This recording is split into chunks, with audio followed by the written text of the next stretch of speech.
കർത്താവിൻ്റെ പരിശുദ്ധമായ നാമം വാഴ്ത്തപ്പെടുമാറാകട്ടെ. പുനരാഗമിക്കാൻ പോകുന്ന യേശുക്രിസ്തുവിൻ്റെ നിസ്തുല്യമായ നാമത്തിൽ ഈ നല്ല പകലിൽ എന്നെ കണ്ടുകൊണ്ടിരിക്കുന്ന എല്ലാവർക്കും ക്രിസ്തുവിലുള്ള സ്നേഹവന്ദനം അറിയിക്കുന്നു.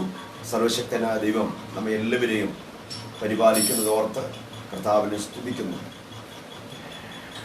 ഒരു അനുഗ്രഹിക്കപ്പെട്ട ദിവസം കൂടെ വിശുദ്ധ തിരുവെഴുത്തുമായി ദൈവജനത്തിൻ്റെ മുൻപിൽ കടന്നു വരാൻ സർവശക്തനായ ദൈവം സഹായിച്ചതിനായിട്ട് കർത്താവിനെ സ്തുതിക്കുന്നു.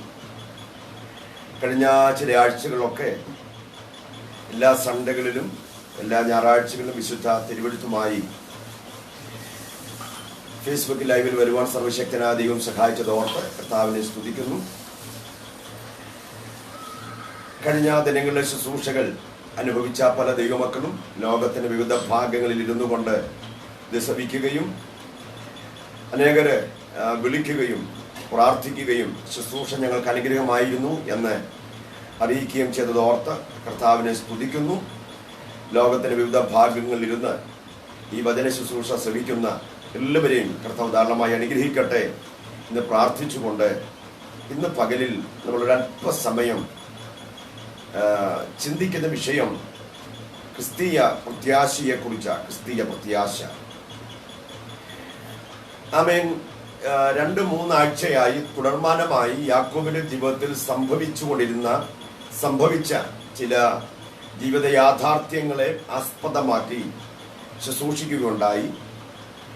ഇന്ന് പകലിലും നമ്മൾ അതിലെ ലാസ്റ്റ് ഭാഗത്തേക്ക് വരികയാണ്. 4 കൽത്തൂണുകളാണ് യാക്കോബിന്റെ ഭാഗത്ത് നിന്ന് നമ്മൾ ശ്രമിച്ചുകൊണ്ടിരിക്കുന്നത്. അതിൽ 4ാമത്തെ കൽത്തൂണാണ് പ്രത്യാശയുടെ കൽത്തൂൺ. 1ാമത്തെ കൽത്തൂൺ തീരുമാനത്തിന്റെ കൽത്തൂൺ. ഉൽപ്പത്തി പുസ്തകം 28-ാം അധ്യായത്തിൽ നമ്മൾ ചിന്തിച്ചു. 2ാമത്തെ കൽത്തൂൺ ആമേൻ വേർപാടിന്റെ കൽത്തൂൺ നമ്മൾ ചിന്തിക്കുവാനിടയായി. 3 കഴിഞ്ഞ ആഴ്ചയിൽ ആരാധനയുടെ കൽത്തൂൺ നമ്മൾ ചിന്തിച്ചു. ഇന്ന് ആ ഭാഗത്തിന്റെ അവസാനമായി പ്രത്യാശയുടെ ഒരു കൽത്തൂണിനെ കുറിച്ചാണ് നമ്മൾ ഇന്ന് പകൽ ചിന്തിക്കുന്നത്. ഉൽപ്പത്തി പുസ്തകം 35-ാം അധ്യായം 18, 19, 20 വേദഭാഗങ്ങൾ ഇങ്ങനെ വായിക്കുന്നു. ജീവൻ പോകുന്ന സമയം അവന് ബെനോനി എന്ന് പേരിട്ടു. അവന്റെ അപ്പനോ അവന് ബെന്യാമീൻ എന്ന് പേരിട്ടു. റാഹേൽ മരിച്ചിട്ട് അവളെ ബേത്ലഹേം എന്ന എഫ്രാത്തിന് പോകുന്ന വഴിയിൽ അടക്കം ചെയ്തു. അവളുടെ കല്ലറയിൽ മേൽ യാക്കോബ് ഒരു തൂൺ നിർത്തി. അത് റാഹേലിന്റെ കല്ലറ തൂൺ എന്ന പേരോടെ ഇന്നുവരെയും നിലനിൽക്കുന്നു. കർത്താവിന്റെ സ്തോത്രം. ഈ കാലഘട്ടങ്ങളിൽ ക്രിസ്തീയ പ്രത്യാശയ്ക്കുള്ള പ്രാധാന്യത എന്തെന്ന് കർത്താവിനെ സേവിക്കുകയും ദൈവത്തെ ആരാധിക്കുകയും ചെയ്യുന്ന എല്ലാവർക്കും വളരെ നന്നായി അറിയാം. ദൈവത്തിന് സ്തോത്രം. ഈ യാക്കോബിന്റെ ജീവിതവുമായി ബന്ധപ്പെട്ട ചില കാര്യങ്ങൾ ഞാൻ അവസാന സമയങ്ങളിൽ അറിയിക്കാം. എന്നാൽ പ്രാരംഭമായി നമ്മൾ ചിന്തിക്കുന്നത് പ്രത്യാശയെക്കുറിച്ച്, ക്രിസ്തീയ പ്രത്യാശയെക്കുറിച്ച്. സ്തോത്രം. നമ്മുടെ കർത്താവ് പറഞ്ഞവസാനിപ്പിക്കുന്നത് പോലും പ്രത്യാശയെ കുറിച്ചാണ്. ദൈവത്തിന് സ്തോത്രം. ഒരു മനുഷ്യന്റെ ജീവിതത്തിനകത്ത് നാളെയെക്കുറിച്ച് ജീവിക്കാൻ അവരെ പ്രേരിപ്പിക്കുന്നത് പ്രത്യാശയാണ്. ദൈവത്തിന് സ്തോത്രം. ഇംഗ്ലീഷിൽ നമ്മൾ വായിക്കുന്നത് ഹോപ്പ് എന്ന ഹോപ്പ്. എന്നാൽ 2 ഭാഗങ്ങളുണ്ട്. ഒന്ന് പ്രത്യാശ, ഒന്ന് പ്രതീക്ഷ. Hope and expectation. ദൈവത്തിന് സ്തോത്രം. പ്രത്യാശ എന്ന് പറഞ്ഞാൽ ആമേൻ വിശുദ്ധ തിരുവെഴുത്തിനകത്ത് അനവധി വസ്തുതകൾ നമ്മളെ പഠിപ്പിക്കുന്നുണ്ട്. എങ്കിലും ഒരു പണ്ഡിതൻ ഇങ്ങനെയാണ് പറയുന്നത്. ആമേൻ, when God has promised that something is going to happen and you put your trust in that promise. ആമേൻ. പ്രത്യാശ എന്ന് പറഞ്ഞാൽ ദൈവം നമ്മോട് പറഞ്ഞിരിക്കുന്ന വാഗ്ദത്തങ്ങളിൽ നമുക്കുള്ള ഉറപ്പേറിയ ആശ്രയമാണ് പ്രത്യാശ എന്ന് പറഞ്ഞാൽ. വിഷ്വൽ തിങ്കിങ് അല്ല പ്രത്യാശ, മറിച്ച് കർത്താവ് നമ്മോട് പറഞ്ഞിരിക്കുന്ന ആമേൻ ആ വാഗ്ദത്തങ്ങളിൽ വചനങ്ങളിലുള്ള ഉറപ്പേറിയ ആശ്രയമാണ് പ്രത്യാശ എന്ന് പറഞ്ഞാൽ. അല്ലെങ്കിൽ കോൺഫിഡന്റ് ടു എക്സ്പെക്ടേഷൻ, ആമേൻ പ്രതീക്ഷയിലുള്ള ഉറപ്പാണ് പ്രത്യാശ എന്ന് പറഞ്ഞാൽ. ദൈവത്തിന് സ്തോത്രം. ഒരു ക്രിസ്തീയ വിശ്വാസിയെ ജീവിക്കാൻ പ്രേരിപ്പിക്കുന്നത് ദൈവവചനത്തിലുള്ള പ്രത്യാശയാണ്. ദൈവത്തിന് സ്തോത്രം. ശ്രദ്ധിക്കണേ, പ്രതീക്ഷകളല്ല പ്രത്യാശ, മറിച്ച് ദൈവവചനത്തിലുള്ള ഉറപ്പാണ്, അല്ലെ അവന്റെ ആശ്രയമാണ് പ്രത്യാശ എന്ന് പറഞ്ഞാൽ. ദൈവത്തിന് സ്തോത്രം. കഷ്ടതകളും പ്രതികൂലങ്ങളും ജീവിതത്തിൽ അനവധിയായി കടന്നു വരുമ്പോൾ നമ്മെ ജീവിക്കാൻ പ്രേരിപ്പിക്കുന്നതും കഷ്ടത അനുഭവിക്കാൻ പ്രേരിപ്പിക്കുന്നതും പ്രത്യാശയാ, ക്രിസ്തുവിലുള്ള പ്രത്യാശയാ. ശ്രദ്ധിച്ച് കേൾക്കണമേ. ദൈവത്തിന് സ്തോത്രം. വിശുദ്ധ വേദപുസ്തകത്തിൽ രണ്ട് വിധ അനുഭവങ്ങളുണ്ട്. ഒന്ന് പ്രത്യാശയില്ലാത്തവർ, രണ്ട് പ്രത്യാശയുള്ളവർ. ദൈവത്തിന് സ്തോത്രം. ധന്യനായിരിക്കുന്ന പൗലോസ്ലീഹ തെസ്സലോനിക്കർക്ക് എഴുതിയ 1 ലേഖനം 4 അധ്യായം അതിന്റെ 13 വാക്യത്തിൽ ഇങ്ങനെ പറയുന്നു: സഹോദരന്മാരെ, നിങ്ങൾ പ്രത്യാശയില്ലാത്ത മറ്റുള്ളവരെ പോലെ ദുഃഖിക്കാതിരിക്കേണ്ടതിന്. ദൈവത്തിന് സ്തോത്രം. ശ്രദ്ധിച്ച് കേൾക്കണമേ. ചുരുങ്ങിയ ചില സമയം മാത്രമേ ഞാൻ എടുക്കുന്നുള്ളൂ. നിങ്ങളൊക്കെ വിലപ്പെട്ട ആൾക്കാരാണ്, നിങ്ങൾക്കൊക്കെ തിരക്കുകളുണ്ട്. ആയതുകൊണ്ട് ദീർഘമായ സമയങ്ങൾ ആമേൻ ഈ ലൈവിലിരുന്ന് കേൾക്കാൻ നിങ്ങൾക്ക് സമയമില്ലെന്ന് അറിയാമെങ്കിലും ചുരുങ്ങിയ ചില സമയം കൊണ്ട് പരിശുദ്ധാത്മാവിന്റെ ഹൃദയാന്തർഭാഗത്ത് പ്രാർത്ഥനാ മുറിക്കകത്ത് നൽകിയ ചില ആത്മീക ദൂതുകൾ ഇന്ന് പകൽ കൈമാറി ഞാനൊരു ശുശ്രൂഷ ഇവിടെ അവസാനിപ്പിക്കും. ഒരുപക്ഷെ ആമേൻ ഈ ലൈവിലൂടെ ഇന്നലകളിൽ കഴിഞ്ഞ ദിവസങ്ങളിലൊക്കെ ആമേൻ അനേകര് വിളിച്ചു പറഞ്ഞു, ദൈവദാസനെ അങ്ങ് ശുശ്രൂഷിച്ചുകൊണ്ടിരുന്നപ്പോൾ ചില രോഗങ്ങൾ സൗഖ്യമായി, ചില വിടുതലുകൾ ഞങ്ങളുടെ ജീവിതത്തിനകത്ത് സംഭവിച്ചു. ആമേൻ ഒന്നൊക്കെ കേൾക്കാൻ കഴിഞ്ഞ സന്തോഷമുണ്ട്. ഇന്ന് പകൽ ജീവിതത്തിനകത്ത് തകർച്ചയിലൂടെ കടന്നു പോകുന്നവരുണ്ട്. നാളെയിൽ എന്തായി തീരുമെന്ന് നിരാശപ്പെട്ടിരിക്കുന്നവരുണ്ട്. എങ്കിലും ഇന്നു പകൽ എന്നെ കേൾക്കുന്ന ദൈവവൈദ്യനെ ശത്രുവായ പിശാച് നിന്റെ ഹൃദയത്തിന്റെ അകത്ത് നിന്ന് പ്രത്യാശ എന്ന അനുഭവത്തെ കൊത്തിയെടുത്ത് പറന്നകന്നിട്ടുണ്ടെങ്കിൽ ഇന്ന് നമുക്ക് പ്രാർത്ഥനയോടെ ശ്രദ്ധിക്കുക. നിന്റെ നിരാശപ്പെട്ട ഹൃദയത്തിനകത്ത് പ്രത്യാശ കൊണ്ട് ദൈവത്തിന്റെ ആത്മാവ് ഇന്ന് പകൽ നിറയ്ക്കുന്ന പകല. ശ്രദ്ധിച്ച് കേൾക്കണമേ. വിശുദ്ധ തിരുവചനത്തിൽ ഇങ്ങനെ പറയുന്നു, രണ്ട് വിധ ആൾക്കാരുണ്ട്. ഒന്ന് പ്രത്യാശയില്ലാത്തവർ, രണ്ട് പ്രത്യാശയുള്ളവർ. ശ്രദ്ധിച്ച് കേൾക്കണമേ. ധന്യനായിരിക്കുന്ന പൗലോസ്ലീഹ പറയുകയാണ്, പ്രത്യാശയില്ലാത്ത മറ്റുള്ളവരെ പോലെ നിങ്ങൾ ദുഃഖിക്കരുത്. ദൈവത്തിന് സ്തോത്രം. പ്രത്യാശയില്ലാത്ത അനേകരെ ഈ കാലഘട്ടങ്ങളിൽ കാണാൻ കഴിയുന്നുണ്ട്. എന്തിനേറെ പറയുന്നു, വിശ്വാസ സമൂഹങ്ങളിൽപ്പെട്ടവർ പോലും പ്രത്യാശയില്ലാത്ത അനുഭവങ്ങളിലൂടെ കടന്നു പോകുന്ന അനേകരുണ്ട്. ആമേൻ. നമുക്ക് ചിന്തിക്കുമ്പോൾ സമാരാധ്യന്മാരായ അനേക ആമേൻ ഹല്ലേലൂയ നാടുവാഴികൾ, അനേക സാമ്രാട്ടുകൾ ലോകത്തുനിന്ന് മാറിപ്പോയ സമയങ്ങൾ നമ്മൾ കാണുന്നുണ്ട്. കഴിഞ്ഞ ദിവസങ്ങളിൽ ഞാൻ വായിച്ചപ്പോൾ മഹാനായ ചക്രവർത്തിയായ ഹിറ്റ്ലറിനെ കുറിച്ച് ഇങ്ങനെ വായിച്ചു. ഹിറ്റ്ലറിന്റെ ജീവിതാവസാനം എന്ന് പറഞ്ഞാൽ, ഹിറ്റ്ലറിന്റെ ജീവിതത്തിന്റെ അന്ത്യം എന്ന് പറഞ്ഞാൽ തന്റെ ആരോഗ്യമുള്ള സമയത്ത് റഷ്യൻ സൈന്യത്തിന്റെ രാജ്യത്തിന്റെ ആക്രമണം നിമിത്തമായി തന്റെ ബങ്കറിനകത്ത്, ഭൂമിക്കടിയിൽ നിർമ്മിച്ച ബങ്കറിനകത്ത് തന്റെ അന്ത്യ കാലഘട്ടങ്ങളിൽ വളരെ വേദനാജനകമായി പോകുന്ന കാലം. ദൈവത്തിന് സ്തോത്രം. ഒരാൾ ഇങ്ങനെ രേഖപ്പെടുത്തിയിരിക്കുന്നു, പ്രായമായ കഴുകനെ പോലെ കൂഞ്ഞിക്കൂടിയിരുന്ന് കൈകാലുകൾ വിറയ്ക്കുന്ന അനുഭവത്തിൽ മഹാനായ രാജ്യങ്ങളെ കീഴടക്കിയ, അനേക നിരപരാധികളെ കൊന്നൊടുക്കിയ യുദ്ധക്കൊതിയനായ ഹിറ്റ്ലറിന്റെ അവസാന കാലഘട്ടം എന്ന് പറഞ്ഞാൽ പ്രത്യാശയില്ലാത്തവനായി, കൈകാലുകൾ വിറയ്ക്കുന്നവനായി, തന്റെ ജീവിതത്തിൽ പ്രത്യാശകൾ നഷ്ടപ്പെട്ടവനായി അവസാന കാലഘട്ടങ്ങളിൽ താൻ ശത്രുവിന്റെ കയ്യിൽപ്പെട്ട് മരിക്കാതിരിക്കേണ്ടതിന് സ്വന്തമായി തന്റെ തോക്കെടുത്ത് തലയിലേക്ക് ശിരസിലേക്ക് നിറയൊഴിച്ചുകൊണ്ട് സ്വയമായി ആത്മഹത്യ ചെയ്ത് ഈ ഭൂമിയിൽ നിന്നും മാറ്റപ്പെട്ടു പോയ ഹിറ്റ്ലർ എന്ന് പറഞ്ഞ മനുഷ്യൻ, ആ മനുഷ്യന് ഒരു പ്രത്യാശയില്ലാത്തവനായി ലോകത്തുനിന്ന് മാറ്റപ്പെട്ടെങ്കിൽ ഇന്ന് പകൽ എന്നെ കേൾക്കുന്ന ദൈവവൈദ്യനെ, ഒരുപക്ഷെ നിനക്ക് പേരില്ലായിരിക്കാം, പ്രശസ്തിയില്ലായിരിക്കാം, ഒരുപക്ഷെ വേണ്ടത്ര സാമ്പത്തിക നന്മ നിന്റെ ജീവിതത്തിനകത്തില്ലായിരിക്കാം. എല്ലാ ദിവസവും ജീവിക്കുവാൻ കഷ്ടപ്പെടുന്ന ബന്ധപ്പെടുന്ന വ്യക്തിയായിരിക്കാം ഒരുപക്ഷെ നീ. എന്നാൽ ഇന്ന് പകലിലും ആത്മഹത്യ ചെയ്യേണ്ട സമയങ്ങൾ പലത് ജീവിതത്തിൽ കടന്നു വന്നപ്പോഴും, കഷ്ടതയുടെ അനുഭവത്തിലൂടെ കടന്നുപോയപ്പോഴും, ജീവിക്കാൻ മാർഗമില്ലാതെ ഭാരപ്പെട്ട സമയങ്ങളിലും എന്തിനു വേണ്ടി ഞാൻ ജീവിക്കണം, എങ്ങനെ ജീവിക്കണമെന്ന് പോലും ചിന്തിച്ച സമയങ്ങളിലും നിന്നെ ജീവിക്കാൻ പ്രേരിപ്പിച്ചത് ക്രിസ്തുവിനുള്ള പ്രത്യാശയാണെങ്കിൽ ഇന്ന് പകലെന്നെ കേൾക്കുന്ന ദൈവവൈദ്യനെ, ജീവിതത്തിൽ പ്രത്യാശയില്ലാത്ത മറ്റുള്ളവരെ പോലെ നീ ദുഃഖിക്കരുത്.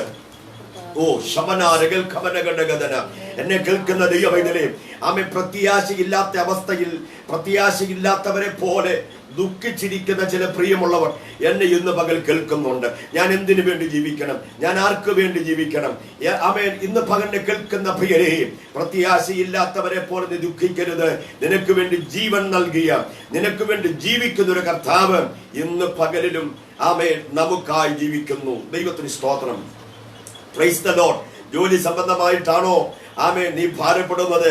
ഭൗതിക വിഷയത്തിലാണോ നീ ഭാരപ്പെടുന്നത്? തലമുറകളെ ഓർത്താണോ നീ ഭാരപ്പെടുന്നത്? ഇന്ന് പകൽ പരിശുദ്ധാത്മാ പറയുന്നു, പ്രത്യാശയില്ലാത്തവരെ പോലെ ദുഃഖിക്കരുത്. സ്തോത്രം. വിശുദ്ധ തിരുവെടുത്ത് വായിക്കുമ്പോൾ അനേക പ്രിയമുള്ളവരെ കാണുവാൻ കഴിയുന്നുണ്ട്, പ്രത്യാശയില്ലാത്ത അനുഭവത്തിൽ ഭാരപ്പെട്ടു പോകുന്ന അനുഭവങ്ങൾ. എന്നാൽ ഇന്ന് പകൽ എന്നെ കേൾക്കുന്ന പ്രിയരെ, പ്രത്യാശയില്ലാത്തവരെ പോലെ ദുഃഖിക്കരുത്. എൻ്റെ മുമ്പിൽ സമയത്തിന്റെ കുറവ് കൊണ്ട് ഞാൻ അങ്ങനെ അവസാനിപ്പിക്കുന്നു. പ്രത്യാശയില്ലാത്ത അനുഭവത്തിൽ ദുഃഖിക്കരുത്.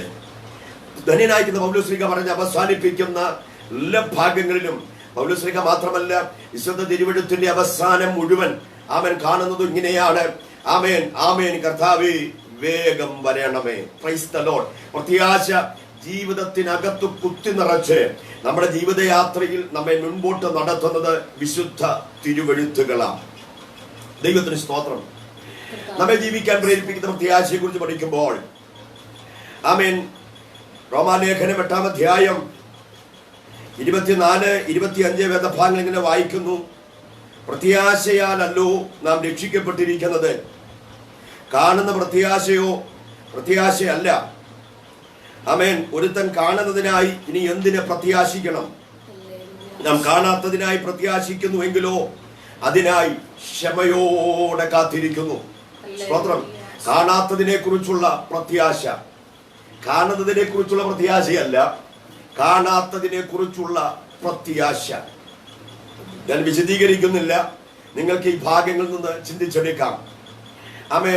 രണ്ടാമത്തെ ഭാഗം റോമാലേഖനം 8-ാം അധ്യായം തന്നെ 32-ാമത്തെ വാക്യത്തിൽ ഇങ്ങനെ വായിക്കുന്നു: സ്വന്തം പുത്രനെ ആദരിക്കാതെ നമുക്കെല്ലാവർക്കും വേണ്ടി ഏൽപ്പിച്ചു തന്നവൻ അവനോടുകൂടെ സകലവും നമുക്ക് നൽകാതിരിക്കുമോ? അതിനകത്ത് പൗലോസ്ലീഹ പരിശുദ്ധാത്മാവിനാൽ പ്രേരിതനെ എഴുതിയിരിക്കുന്നത് ഇങ്ങനെയാണ്. അവസാന ഭാഗം: അവനോടുകൂടെ സകലവും നമുക്ക് നൽകാതിരിക്കുമോ? എന്നെ കേൾക്കുന്ന ദൈവവൈദ്യനെ, വേഴത്തെ പോലെ തല കുടിച്ച് ഇന്ന് പകൽ എന്ത് ചെയ്യണമെന്നറിയാതെ ഭാരപ്പെടുന്ന സ്നേഹിത,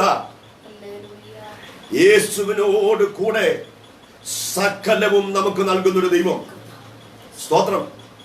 തകർന്നു പോകണ്ട, തളർന്നു പോകണ്ട.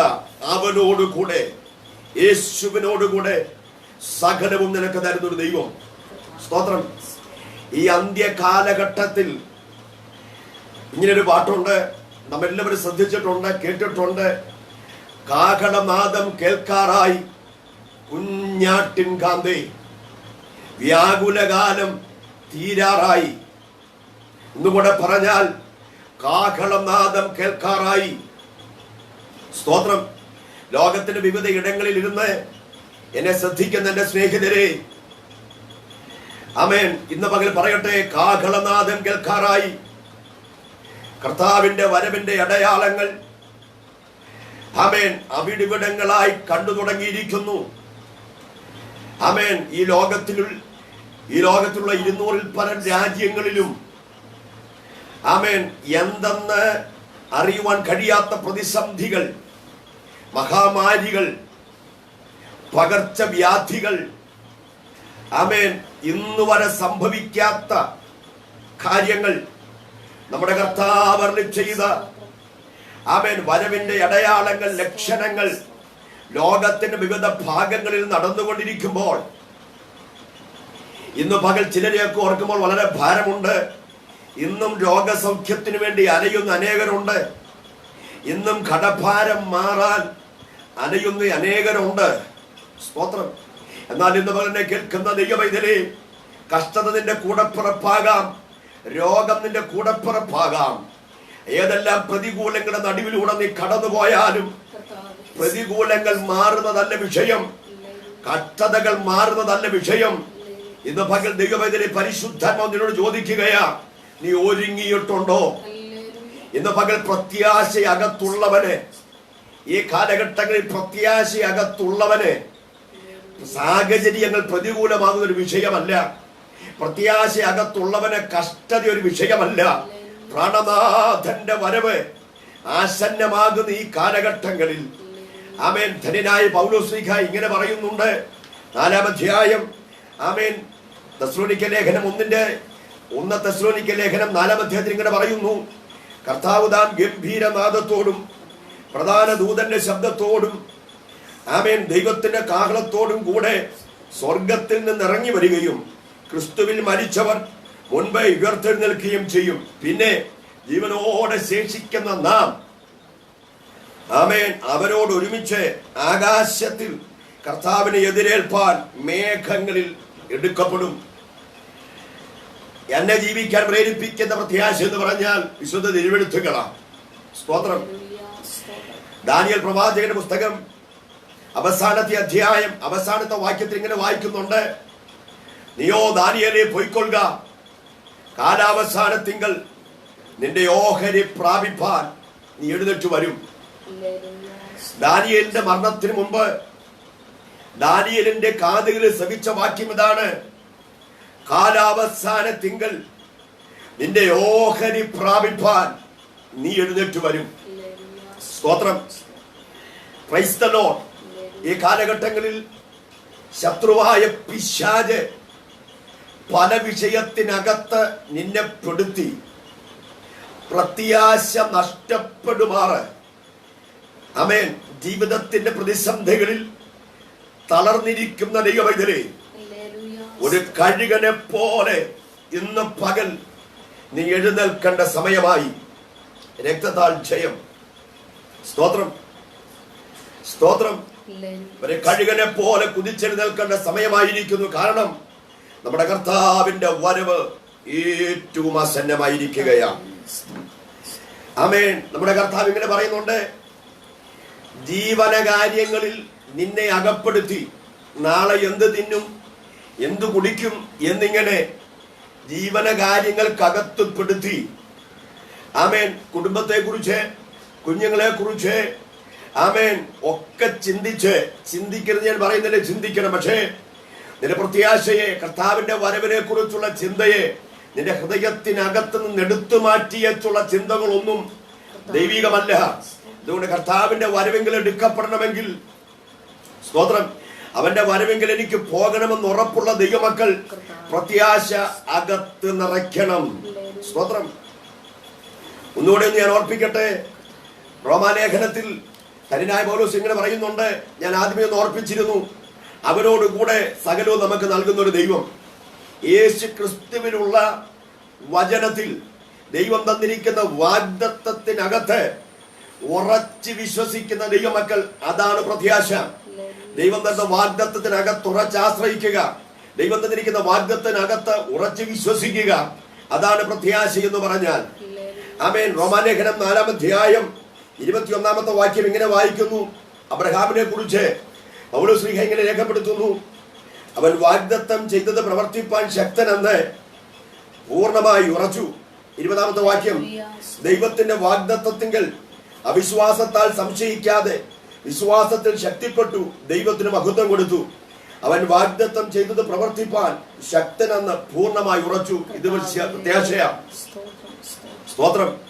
ദൈവം വാഗ്ദത്തം ചെയ്തതിൽ പ്രവർത്തിപ്പാൻ ശക്തനെന്ന് പൂർണ്ണമായി ഉറക്കുക, അത് പ്രത്യാശയാ. എന്നെ കേൾക്കുന്ന ദൈവവൈതലേ, കർത്താവിന്റെ വരവിന് മുമ്പ് ദൈവം നിന്നോട് പറഞ്ഞ ചില വാഗ്ദത്തങ്ങൾ നടക്കുമെന്ന് ഇന്ന് പകൽ നീ ഉറപ്പോടെ വിശ്വസിക്കുക. എന്തോ ദൈവാത്മാവൻ എന്നോട് അങ്ങനെ തന്നെ സംസാരിക്കുന്നു. സാഹചര്യങ്ങൾ പ്രതികൂലമാകുമ്പോൾ മാറുന്നതല്ല ദൈവത്തിന്റെ വാഗ്ദത്തം. സാഹചര്യത്തിന്റെയും നമ്മൾ ഇപ്പോൾ പുറമെ നടക്കുന്ന സാഹചര്യവും ദൈവത്തിന്റെ ആലോചനയും തമ്മിൽ ഒത്തുനോക്കാതെ, തട്ടിച്ചു നോക്കാതെ, ഇന്ന് പകൽ എന്തോ ദൈവത്തിന്റെ ആത്മാവ് ചിലരോട് ഇങ്ങനെ ദൂത് പറയാൻ സംസാരിക്കുന്നു. സ്തോത്രം.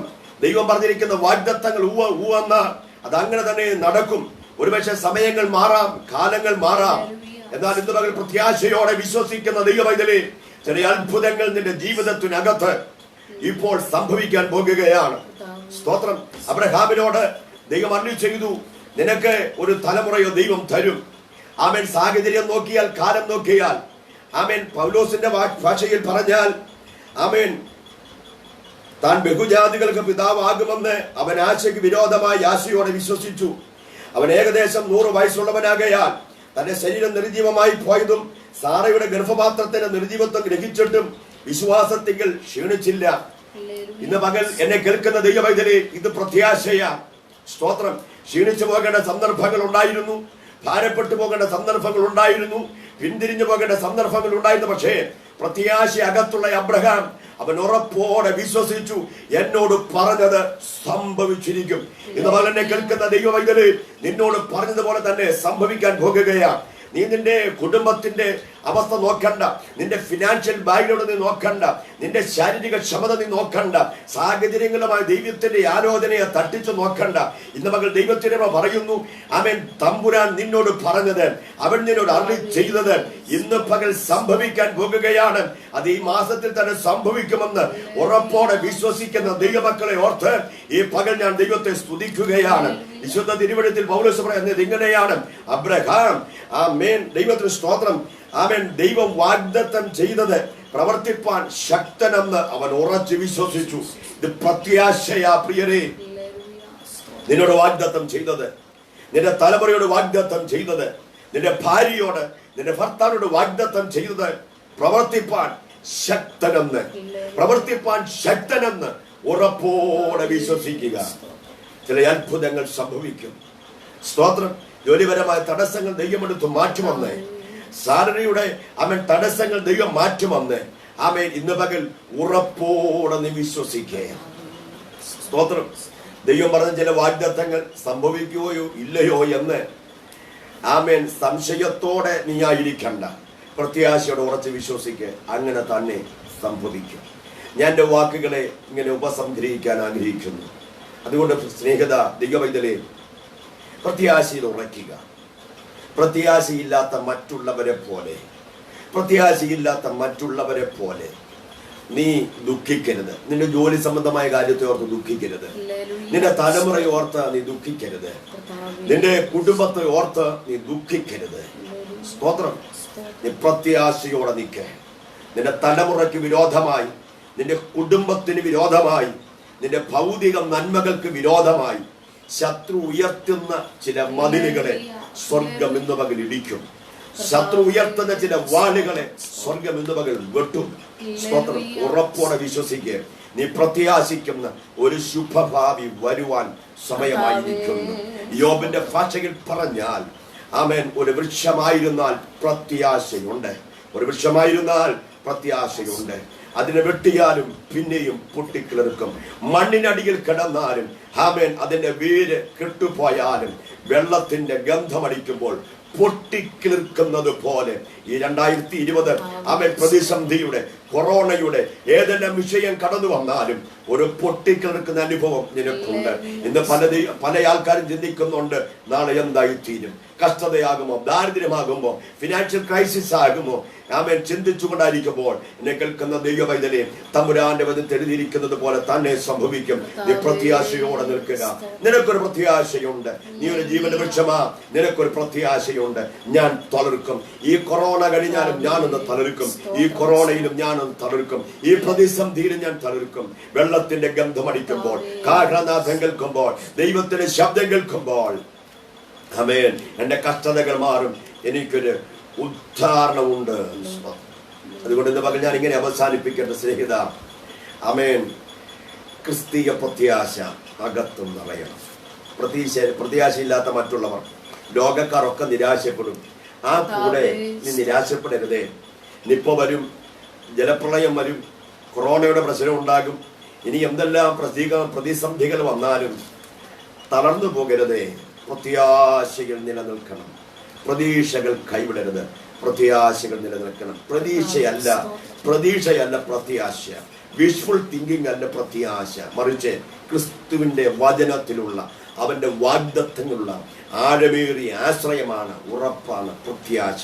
ഈ ക്രിസ്തീയ പ്രത്യാശ നമ്മുടെ അകത്തളങ്ങളിൽ വ്യാപരിക്കട്ടെ. ആമേൻ. യാക്കോബ് താൻ ഏറ്റവും സ്നേഹിച്ച തന്റെ ഭാര്യയായിരിക്കുന്ന റാഹേൽ, ആമേൻ, ആമേൻ, ഹല്ലേലൂയ, തന്റെ സ്വന്തം ഭവനത്തിൽ എത്താതെ വഴിമധ്യേ തീർന്നു പോയപ്പോൾ, ആമേൻ, ആ വഴിമധ്യത്തിൽ വെച്ച്, ആമേൻ, അവളുടെ ശവത്തിന് മുകളിൽ ഒരു കല്ലറത്തൂണുണ്ടാക്കി. അവൻ കടന്നുപോയി. ഇനി കാണാം. ദൈവത്തിന് സ്തോത്രം. ആമേൻ. തന്റെ പ്രിയമുള്ളവരൊക്കെ, ആമേൻ, മരിച്ചു. അബ്രഹാം മരിച്ചു, മക്ബേലയിൽ വെച്ചു. സാറ മരിച്ചു, മക്ബേലയിൽ വെച്ചു. ആമേൻ. സകല കുടുംബക്കാരൊക്കെ മരിച്ചവരെ മക്ബേല ഗുഹയിൽ വെച്ചു. എന്നാൽ ജീവിതത്തിൽ, ആമേൻ, അങ്ങോ ആമേൻ, വാഗ്ദത്തനത്തോളം നിത്യതയോളം ഓടിയെത്തുവാൻ കഴിയാതെ, ആമേൻ, റാഖേൽ ഈ ലോകത്തിന്റെ, ആമേൻ, ആ ജീവിതത്തിന്റെ പിറകിൽ അവസാനിപ്പിച്ചെങ്കിൽ, ഇന്ന് പകൽ നമ്മുടെ ജീവിതയാത്രയിൽ തളർന്നു പോകാതെ നിത്യതയോളം എത്തത്തക്കവണ്ണം, ആമേൻ, കർത്താവിന്റെ പ്രത്യാശ ജീവിതത്തിൽ, ആമേൻ, മുറുകെ പിടിച്ചുകൊണ്ട് പോകുവാൻ സർവശക്തനായ ദൈവം, ആമേൻ, നമ്മെ സഹായിക്കട്ടെ. ഒരിക്കൽ കൂടെ ഓർപ്പിക്കട്ടെ. കർത്താവ് താൻ ഗംഭീരനാദത്തോടും പ്രധാന ദൂതന്റെ ശബ്ദത്തോടും ദൈവത്തിന്റെ കാഹളത്തോടും കൂടെ, ആമേൻ, മേഘങ്ങൾ ഇറങ്ങി വരുമ്പോൾ, ആമേൻ, മരിച്ച വിശുദ്ധന്മാർ മുന്നേ ഉയർച്ചെഴുന്നേൽക്കും. പിന്നെ ജീവനോടെ ശേഷിക്കുന്ന നാം, ആമേൻ, അവനെ എതിരേൽക്കേണ്ടതിന് മേഘങ്ങളിലേക്ക് എടുക്കപ്പെടുന്ന ആ നിമിഷങ്ങളിൽ, ആമേൻ, അടുത്ത ലൈവിന് മുമ്പ്, അടുത്ത സൺഡേക്ക് മുമ്പ് കർത്താവ് വന്നാൽ നമുക്ക് ഒരുമിച്ച്, ആമേൻ, മേഘങ്ങളിൽ കാണാം. അതല്ല എങ്കിൽ, ആമേൻ, പിന്നെയും നമുക്ക് ദൈവദിനമായി ഒരുമിച്ച് കാണാം എന്ന് ഞാൻ ഈ വാക്കുകളിൽ ഓർപ്പിക്കട്ടെ. ആമേൻ. ദൈവത്തിന് സ്തോത്രം. പ്രത്യാശ നഷ്ടപ്പെടരുത്. ഒരിക്കൽ കൂടി ഓർപ്പിക്കുന്നു, പ്രത്യാശ നഷ്ടപ്പെടുന്ന ഒന്നും ജീവിതത്തിൽ ഉണ്ടാകരുത്. ക്രിസ്തീയ പ്രത്യാശയിൽ ഉറപ്പോടെ നമുക്കായിരിക്കാം. ഈ വചനങ്ങളാൽ ദൈവം നമ്മെ സഹായിക്കട്ടെ. ഞങ്ങളെ കോൺടാക്ട് ചെയ്യേണ്ട നമ്പർ 9744387276 ആണ്. ആമേൻ. ഏത് സമയത്ത് വിളിച്ചാൽ നിങ്ങൾക്ക് വേണ്ടി പ്രാർത്ഥിക്കുന്നതായിരിക്കും. നേകര പലയിടങ്ങളിൽ ഇരുന്ന് വിളിച്ചു. അവർക്കൊക്കെയും വേണ്ടി പ്രാർത്ഥിപ്പാൻ ദൈവം സഹായിച്ചു. കൊടുക്കുന്നുണ്ട്. അവിടെ ഞങ്ങൾക്കൊരു ചെറിയ ആരാധന സ്ഥലമുണ്ട്. ആമേൻ. ഞങ്ങളെ ഓർത്ത് പ്രാർത്ഥിക്കുക. എല്ലാവരെയും ദൈവം ധാരാളമായി സഹായിക്കട്ടെ. ഞങ്ങൾക്ക് ഒരു ചാനലുണ്ട്. ദൈവത്തിന് സ്തോത്രം. ഷാലോം ലിവിംഗ് വോയിസ് എന്ന് പറയുന്ന ഒരു ചാനലുണ്ട്. അത് സബ്സ്ക്രൈബ് ചെയ്യുക. ഈ മെസ്സേജുകൾക്ക് നിങ്ങളെല്ലാവരും ഈ മെസ്സേജ് ഷെയർ ചെയ്യണം. മറ്റുള്ളവർക്ക് എത്തത്തക്കവണ്ണം ഇത് ഷെയർ ചെയ്യുക. ദൈവം നിങ്ങളെ ധാരാളമായിട്ട് അനുഗ്രഹിക്കട്ടെ. God bless you. ദൈവം ധാരാളമായി സഹായിക്കട്ടെ.